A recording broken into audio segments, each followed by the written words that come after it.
नमस्कार दोस्तों, मैं विनोद सर एक बार फिर से आप सभी लोगों का अपने YouTube चैनल प्रतिज्ञा जीएस में स्वागत करता हूं। मैं अपने उन प्यारे दोस्तों से एक बार फिर से आग्रह करना चाहता हूं जो हमारे इस चैनल पर नए हैं और जिन्होंने अभी तक हमारे इस चैनल को सब्सक्राइब नहीं किया है, वे हमारे दोस्त हमारे इस चैनल को सब्सक्राइब कर लें, बेल आइकन का बटन दबा दें ताकि आने वाली संविधान की वीडियो की नोटिफिकेशन आप तक आसानी के साथ पहुंचती रहे। दोस्तों आइए दोस्तों हम लोग चलते हैं अपनी क्लास की तरफ।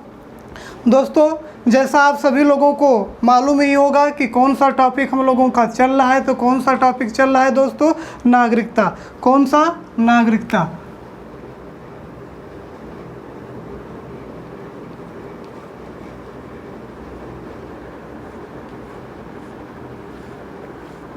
ठीक है दोस्तों, नागरिकता चल रहा है। हमने कल इस पर चर्चा की विस्तार से, उसी चर्चा को आज हम आगे बढ़ाएंगे। दोस्तों कल हम लोगों ने क्या पढ़ा कि जो नागरिकता है वो भारतीय संविधान के किस भाग में है? भाग 2 में है। अनुच्छेद 5 से लेकर 11 तक कहाँ से लिया गया है? ब्रिटेन से लिया गया है। इसका जो प्रकृति होगी, यह प्रकृति कैसी है? एकल नागरिकता अर्थात एकहरी नागरिकता।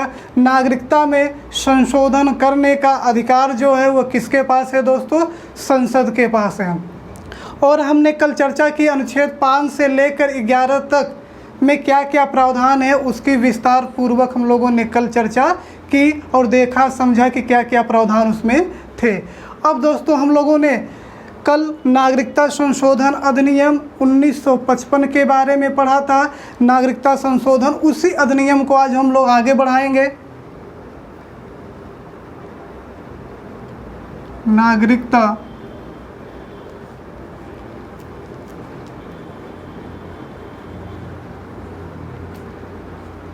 संशोधन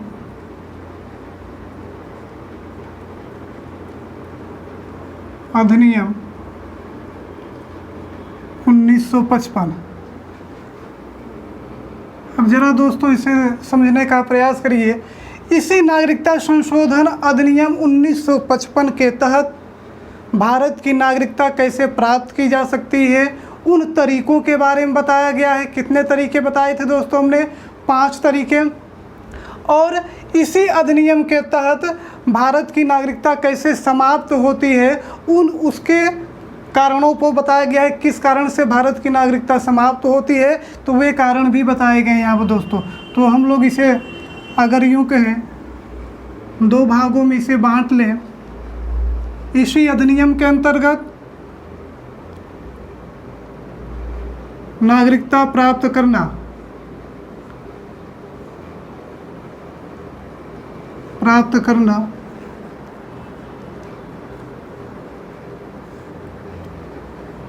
नागरिकता प्राप्त करना, किस प्रकार से भारत की नागरिकता प्राप्त की जा सकती है?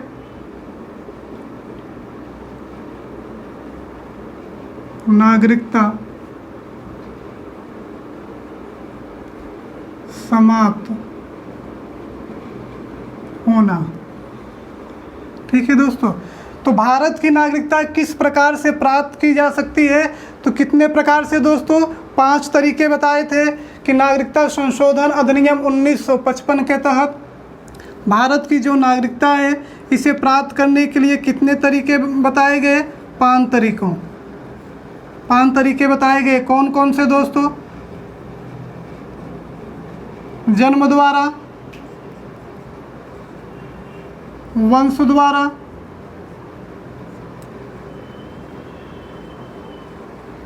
देशीकरण द्वारा,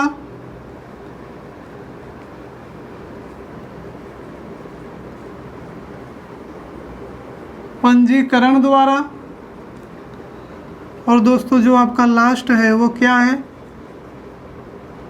अर्जित भूभागों द्वारा।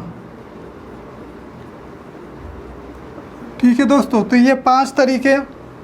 इन पांचों की चर्चा हम लोगों ने अपनी कल की क्लास में विस्तार पूर्वक से की है कि जन्म के द्वारा भारत की नागरिकता कैसे प्राप्त की जा सकती है, वंश द्वारा, देशीकरण के द्वारा, पंजीकरण के द्वारा, अर्जित भूभागों के द्वारा भारत की किस प्रकार से नागरिकता प्राप्त की जा सकती है। इन सब की चर्चा हम लोगों ने अपनी पिछली वीडियो में की हुई है। तो जो दोस्त हमारे उस पिछली वीडियो को नहीं देखे हुए हैं, उन दोस्तों से मेरा यह आग्रह है कि वे हमारे चैनल पर जाकर प्लेलिस्ट में जाइए। दोस्तों, भारतीय संविधान के नाम से प्लेलिस्ट बनाई गई है, वहाँ पर आपको संविधान की हर टॉपिक पर वीडियो मिल जाएगी। आप वहाँ से इस टॉपिक पर वीडियो को देख सकते हैं और अच्छे से समझ भी सकते हैं। दोस्तों, अब दोस्तों ज़रा देखिए कि इसी अधिनियम के तहत भारत की नागरिकता खोने कितने तरीक़ों से भारत की नागरिकता समाप्त की जा सकती है, उसके कारण बताए गए हैं। दोस्तों, कितने तरीक़ों से? तीन प्रकार से। कैसे दोस्तों? स्वेच्छा से,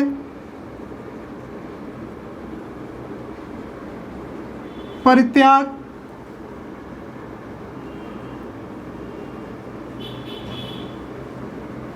बर्खास्तगी द्वारा, वंचित किए जाने पर। ठीक है दोस्तों, तो ये जो भारत की नागरिकता है वह कितने प्रकार से समाप्त हो सकती है? तो 3 प्रकार से इसे समाप्त किया जा सकता है। कैसे? स्वेच्छा से परित्याग, बर्खास्तगी के द्वारा, वंचित किए जाने पर। अब ये है क्या दोस्तों, इसको ज़रा समझिए। स्वेच्छा से पहले इसको समझ लीजिए, ये क्या है? यदि कोई भारत का नागरिक स्वेच्छा से अपनी नागरिकता अर्थात भारत की नागरिकता छोड़ना चाहता है तो वह स्वेच्छा से भारत की नागरिकता का क्या कर सकता है? परित्याग कर सकता है। ठीक है दोस्तों, समझ में आ गया। अब अगला देखिए, बर्खास्तगी द्वारा।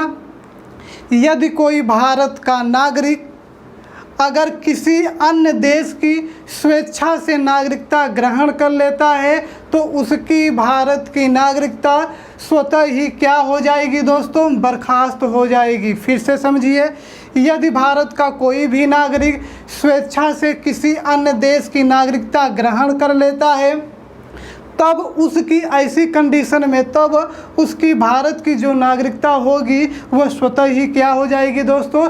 बर्खास्त हो जाएगी। अब देखना है दोस्तों, वंचित कैसे किया जाता है किसी भी भारतीय नागरिक को। यदि भारत सरकार किसी भारतीय नागरिक को नागरिकता से वंचित कर देती है तब जब, अब इसके बारे में हमको देखना है कि क्या प्रावधान है कि जब भारत सरकार किसी भी व्यक्ति को भारत की नागरिकता से वंचित कर देती है। ठीक है दोस्तों, ज़रा इसको हम लोग देखते हैं। दोस्तों ज़रा देख लीजिए, इसको समझ लीजिए। वंचित किए जाने पर। ठीक है दोस्तों, जब भारत सरकार किसी भी व्यक्ति को भारत की नागरिकता से उसे वंचित कर देती है तब जब दोस्तों उसने गलत तरीके से नागरिकता प्राप्त की हो। ठीक है, जब उसने गलत तरीके से भारत की नागरिकता प्राप्त की हो। अगला दोस्तों, दुश्मन राष्ट्र की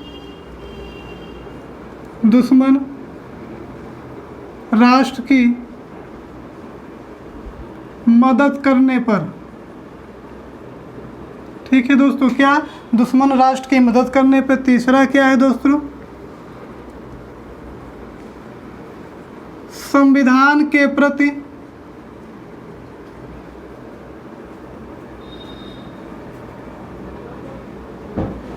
अनिष्ठता दिखाने पर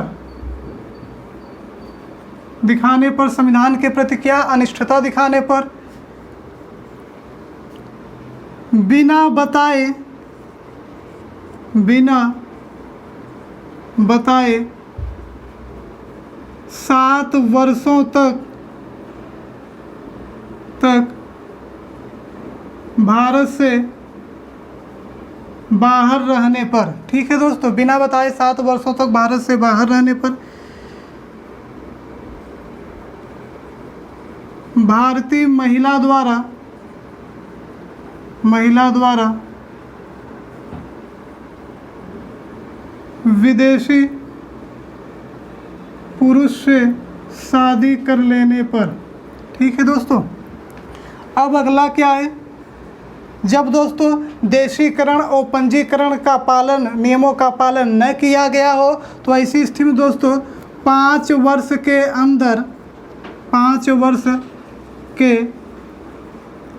अंदर यदि किसी देश में उसे 2 वर्षों तक सजा हुई हो, क्या हुई हो, सजा हुई हो, तो ये कंडीशन है जैसे दोस्तों भारत सरकार किसी भी व्यक्ति को नागरिकता से वंचित कर सकती है। देख लीजिए फिर से, जब भारत सरकार किसी भी व्यक्ति को भारत की नागरिकता से वंचित कर देती है, कब करती है, जब वह गलत तरीके से नागरिकता प्राप्त किया हो, जब वह दुश्मन राष्ट्र की मदद किया हो, संविधान के प्रति अगर उसने अनिष्टता दिखाई हो, बिना बताए 7 वर्षों तक भारत से बाहर रहा हो, ठीक है दोस्तों, किसी भारतीय महिला द्वारा विदेशी पुरुष से शादी कर लेने पर जब देशीकरण और पंजीकरण का पालन न किया गया हो, ऐसी कंडीशन में दोस्तों 5 वर्षों के अंदर अगर किसी भी देश में उसे 2 वर्षों तक सजा हुई हो तो ये इस तरीके से दोस्तों भारत सरकार नागरिकता से क्या कर सकती है, वंचित कर सकती है। ठीक है दोस्तों, अब हम लोग आगे देखते हैं दोस्तों कि आगे क्या चीज़ें हैं और उसे समझने का प्रयास करते हैं। अब दोस्तों ज़रा कुछ शब्दावली मिलती है, उसे देख लीजिए। NRI, PIO, OCI, ये क्या है दोस्तों, इसका फुल फॉर्म क्या होता है?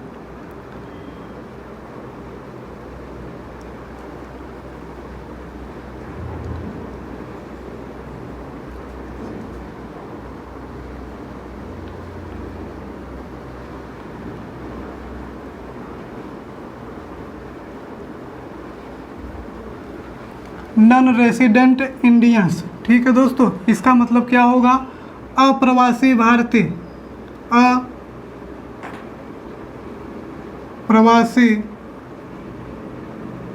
भारतीय क्या होगा दोस्तों, अप्रवासी भारतीय। PIO देख लीजिए, PIO क्या है,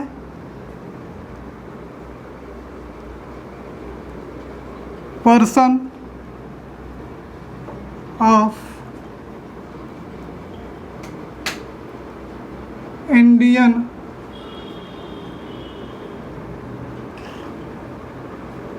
ओरिजिन। ठीक है दोस्तों, अब OCI, इसका फुल फॉर्म क्या होता है? OCI का जरा इसे देखिए, ओवरसीज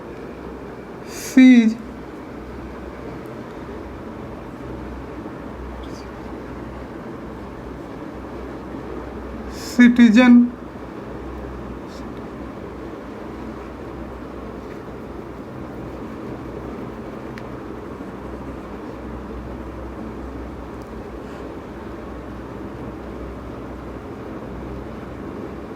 ठीक है दोस्तों, ओवरसीज सिटीजनशिप ऑफ इंडिया। ठीक है दोस्तों, इसका मतलब क्या होगा, भारतीय मूल के नागरिक, भारतीय मूल के नागरिक, भारतीय मूल के नागरिक। ठीक है, इसे दोस्तों हम लोग कहते हैं समुद्र पारी नागरिक। अब जरा इसको समझने का प्रयास करिए, ये है क्या। ठीक है दोस्तों, अब देखिए, नॉन रेसिडेंट इंडियंस, अप्रवासी भारतीय, ये दोस्तों कैसे नागरिक होते हैं, ये भारतीय नागरिक होते हैं। कैसे दोस्तों, भारतीय नागरिक। और ये दोस्तों कैसे होते हैं, विदेशी नागरिक। विदेशी नागरिक, ये भी विदेशी नागरिक।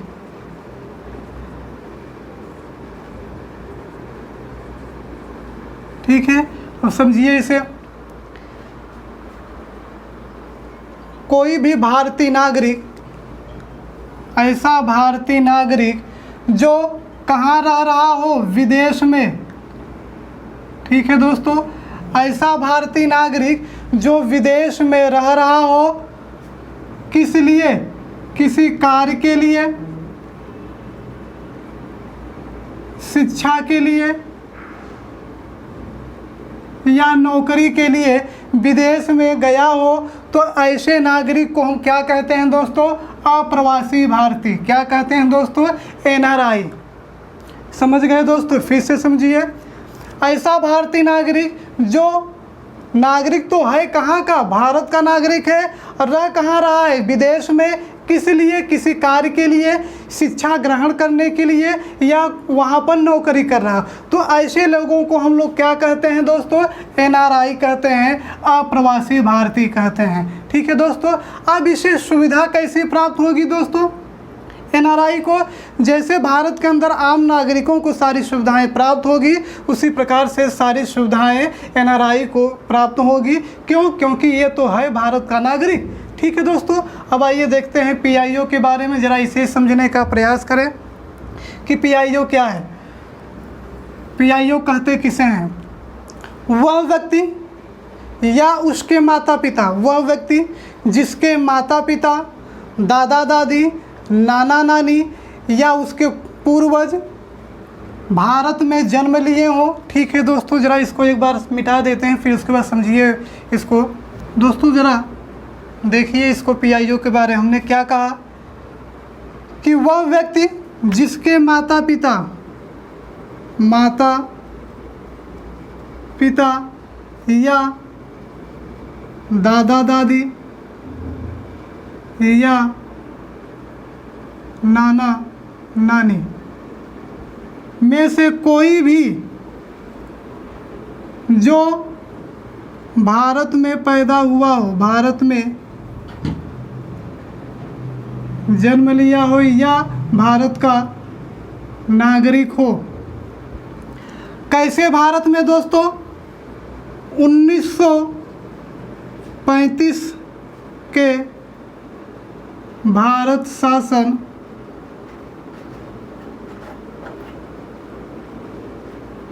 1935 के भारत शासन अधिनियम में जिस भारत को परिभाषित किया गया है, ऐसे भारत में जन्म लिए हुए उनके पूर्व जैसे माता पिता, दादा दादी, नाना नानी, इनके जो बच्चे होंगे दोस्तों, इनके जो बच्चे हैं, इनको क्या कहा जाएगा?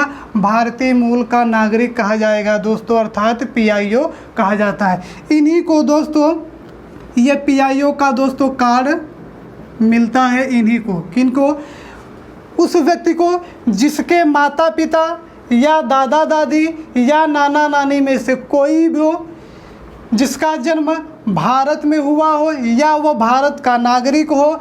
कैसे भारत में? 1935 के भारत शासन अधिनियम में परिभाषित भारत में, अर्थात विभाजन के पहले के भारत में। ठीक है दोस्तों, इनके जो बच्चे होंगे इन्हें क्या कहा जाएगा? PIO कहा जाएगा, अर्थात भारतीय मूल का नागरिक कहा जाएगा। इन्हीं को दोस्तों PIO का कार्ड मिलता है। ठीक है दोस्तों, अब दोस्तों यह जो PIO का कार्ड मिलेगा, यह 6 देशों को नहीं मिलेगा दोस्तों। 6 देशों के जो नागरिक होंगे उन्हें यह कार्ड नहीं मिलेगा। कौन कौन दोस्तों, ज़रा देख लीजिए। पाकिस्तान, नेपाल, भूटान, चीन, बांग्लादेश,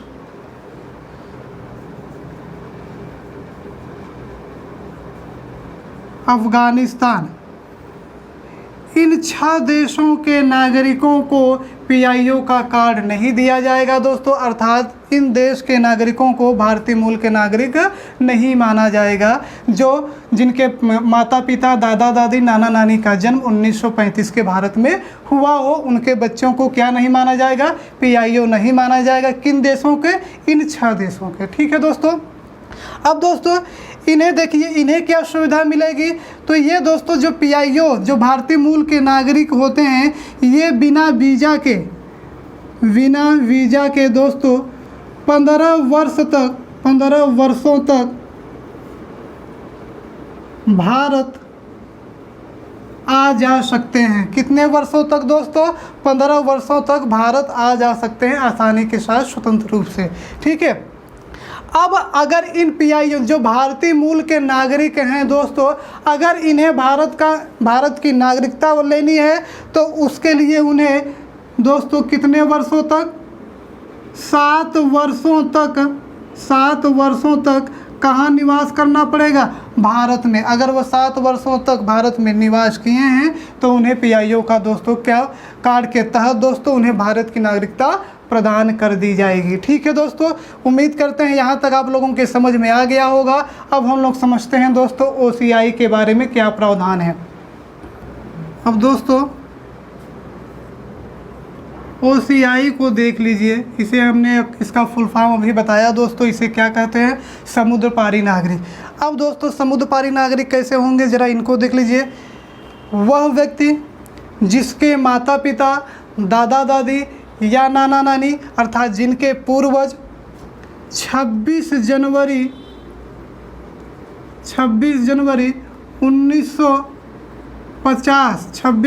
1950 तक भारत के क्या थे? नागरिक। भारत के क्या थे? नागरिक थे। इनके वंशज को दोस्तों, अर्थात इनकी जो संतानें होंगी, इनके बच्चों को क्या कहा जाएगा दोस्तों? ओसीआई कहा जाएगा, समुद्र पारी नागरिक समझा जाएगा। ठीक है दोस्तों, फिर से समझिए। यह जो ओवरसीज सिटीजनशिप ऑफ इंडियन है दोस्तों, अर्थात समुद्र पारी नागरिक जिन्हें कहा जाता है, उन व्यक्तियों को जिनके माता पिता, दादा दादी, नाना नानी में से कोई भी जो 26 जनवरी 1950 तक भारत के नागरिक रह चुके हैं, उनके वंशज को, उनकी संतानों को क्या माना जाएगा दोस्तों? समुद्र पारी नागरिक माना जाएगा। अब दोस्तों यह पाकिस्तान व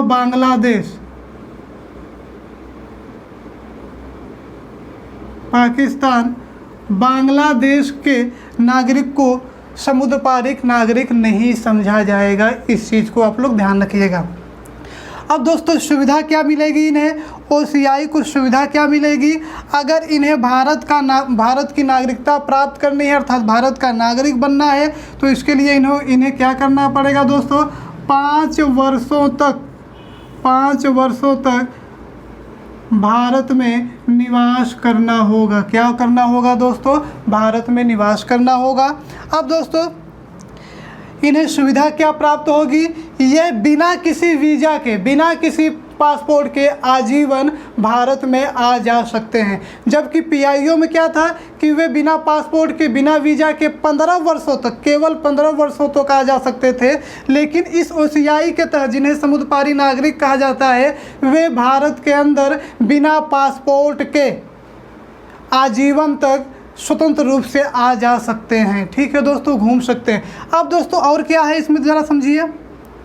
ओसीआई और पीआईओ, ये दोनों दोस्तों, इन दोनों को ना तो संवैधानिक कोई पद प्राप्त होगा, ना ही कोई राजनीतिक पद प्राप्त होगा, और ना ही ये नागरिक दोस्तों अनुच्छेद 16 के तहत अवसर की समानता का दावा कर सकते हैं। तो दोस्तों ये कुछ शब्दावली थी।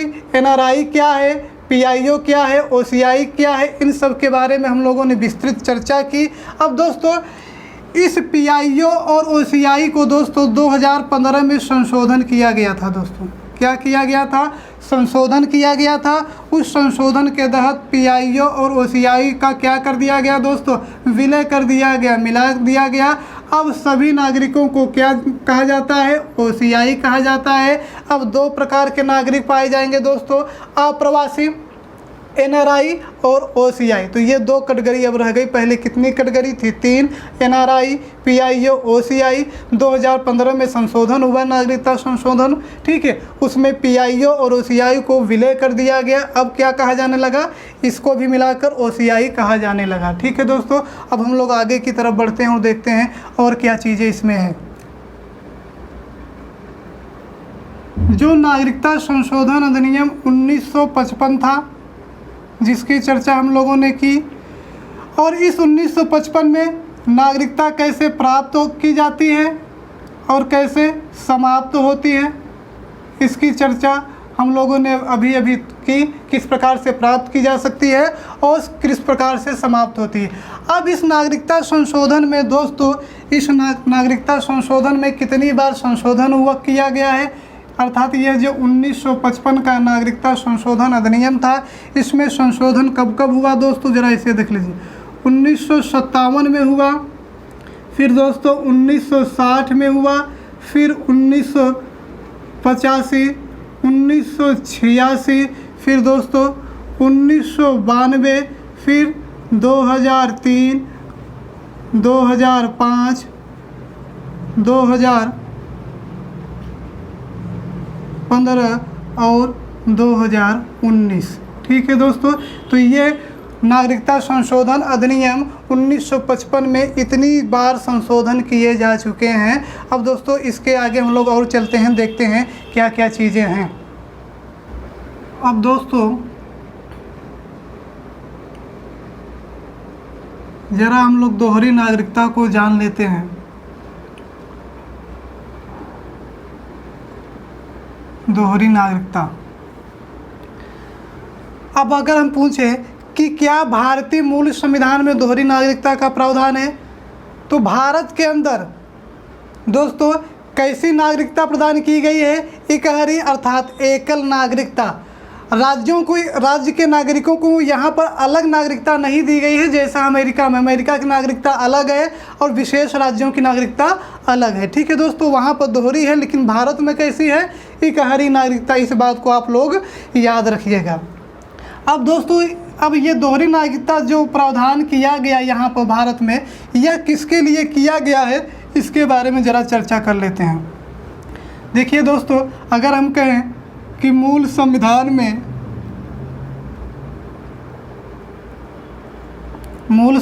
में इसका प्रावधान नहीं था, प्रावधान नहीं था किसका? दोहरी नागरिकता का। तब भारत में इस दोहरी नागरिकता की सिफारिश किसने की दोस्तों? लक्ष्मीमल सिंघवी समिति ने। लक्ष्मीमल सिंघवी समिति ने भारत में दोहरी नागरिकता की क्या की दोस्तों? सिफारिश की। अब दोस्तों जो लक्ष्मीमल सिंघवी समिति थी, इसकी रिपोर्ट में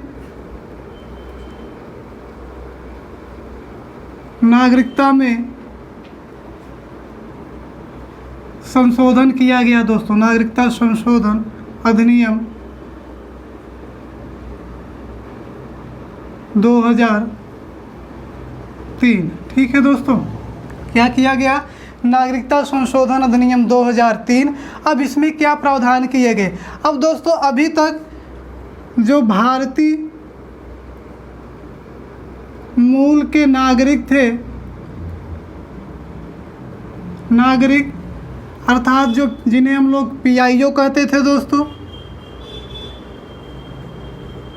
ठीक है दोस्तों, अब इन्हें एक नया नाम दिया गया, क्या? ओसीआई दिया गया। ठीक है दोस्तों, इन्हीं ओसीआई को अर्थात समुद्र पारी नागरिक को ही क्या प्राप्त है दोस्तों?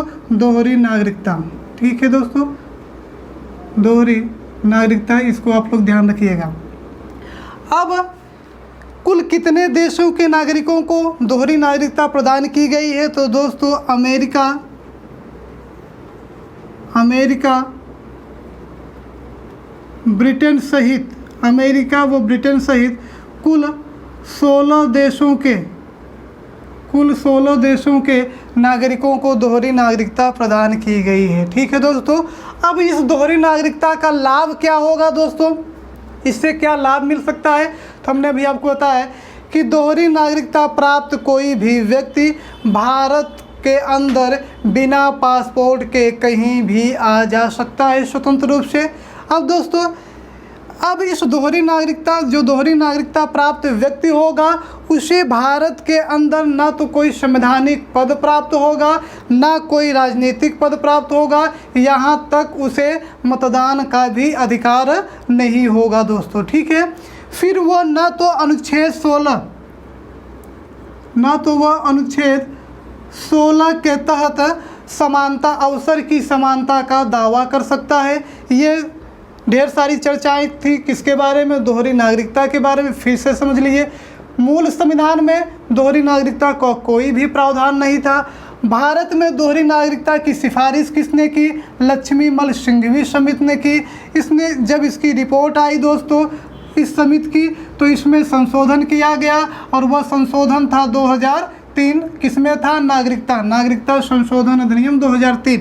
इसके अंतर्गत क्या किया गया दोस्तों कि जो पीआईओ थे दोस्तों, भारतीय मूल के नागरिक, इसके अलावा एक नया नाम दिया गया दोस्तों, क्या, ओसीआई। ठीक है, अब इन्हीं ओसीआई को दोहरी नागरिकता प्रदान की गई है। अमेरिका और ब्रिटेन सहित कुल 16 देशों के नागरिकों को दोहरी नागरिकता प्रदान की गई है। दोहरी नागरिकता प्राप्त व्यक्ति भारत के अंदर ना तो राजनीतिक पद प्राप्त कर सकता है, ना संवैधानिक पद, ना उसे वोट देने का अधिकार है, यहाँ तक कि वह अनुच्छेद 16 के तहत अवसर की समानता का दावा भी नहीं कर सकता। ठीक है दोस्तों, अब हम लोग आगे की तरफ बढ़ते हैं कि और चीज़ें क्या हैं। दोस्तों देखिए, नागरिकता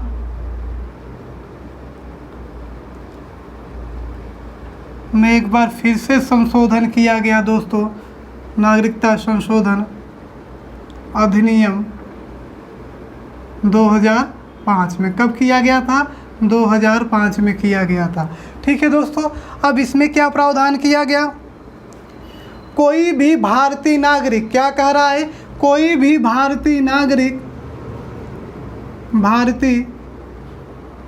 नागरिक जो विदेश में रह रहा हो, कहाँ दोस्तों, विदेश में रह रहा हो और विदेश की नागरिकता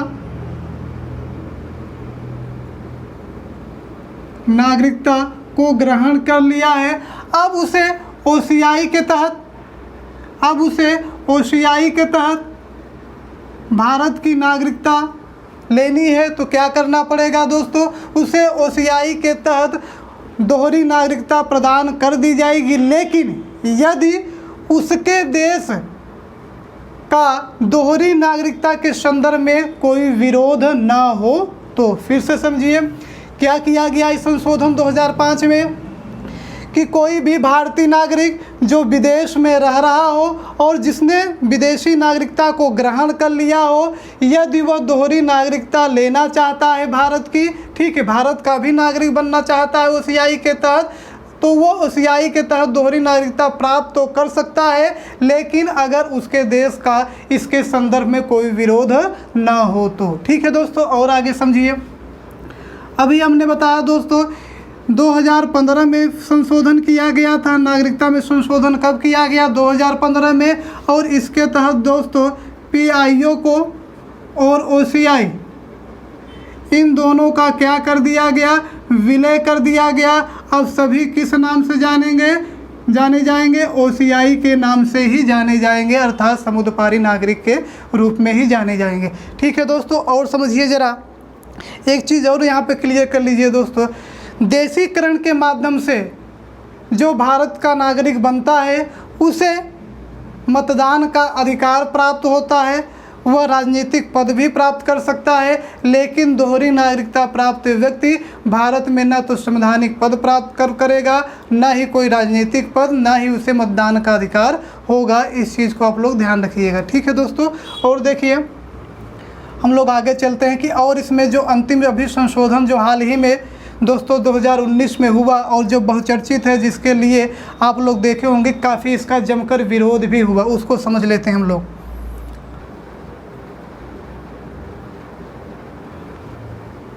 सही है। देखिए दोस्तों, अब जो 2019 में जो संशोधन किया गया नागरिकता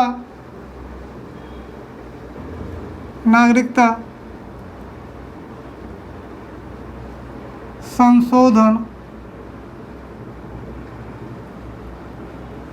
अधिनियम, नागरिकता संशोधन अधिनियम 2019 में किया गया। इसमें क्या किया गया दोस्तों, जो हाल ही में यह बहुचर्चित रहा, जिसका बहुत तेज़ी के साथ विरोध भी हो रहा है दोस्तों, इसमें 3 देशों, याद रखिएगा दोस्तों, 3 देशों के 6 धर्मों के 3 देशों के 6 धर्मों के लोगों को भारतीय नागरिकता प्रदान की जाएगी। भारतीय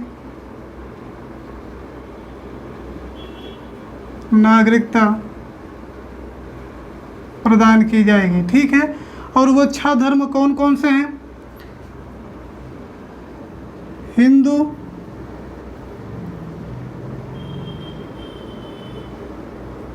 सिख,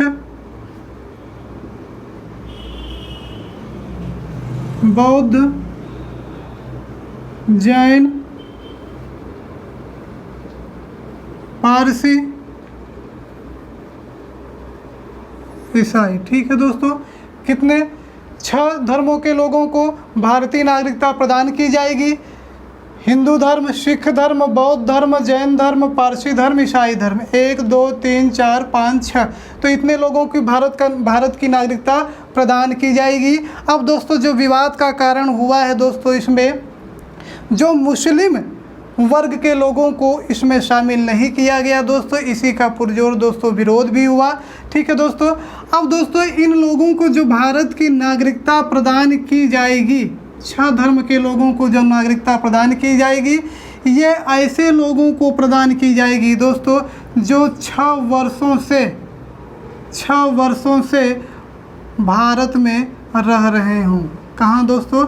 6 वर्षों से भारत में रह रहे हों। तो दोस्तों इसके अंतर्गत ढेर सारे प्रावधान हैं, तो जो थोड़े बहुत जिसके बारे में हम लोगों को जानना बेहद आवश्यक है, जो आपके एग्जाम पॉइंट ऑफ व्यू से महत्वपूर्ण है, उसकी चर्चा हम लोगों ने दोस्तों यहाँ पर कर ली। अब दोस्तों अब इसके आगे ये जो नागरिकता था दोस्तों, ये पूरा का पूरा आपका कंप्लीट हो गया दोस्तों। अब जो नेक्स्ट क्लास होगी दोस्तों हम लोगों की, वो कल होगी। किस टॉपिक पर? मौलिक अधिकार भाग 3 के बारे में हम लोग समझेंगे दोस्तों। तो जो दोस्त हमारे इस चैनल पर नए हों और जो पुराने साथी भी हों, उन दोस्तों से आग्रह है कि अगर आपको संविधान की क्लास बेहतर लग रही हो, आपको अच्छे ढंग से समझ में आ रहा हो, तो वीडियो को अपने मित्रों के साथ शेयर करिए, लाइक करिए। अगर टॉपिक से संबंधित कोई भी प्रश्न होता है तो कमेंट बॉक्स में जाकर कमेंट भी करिए दोस्तों।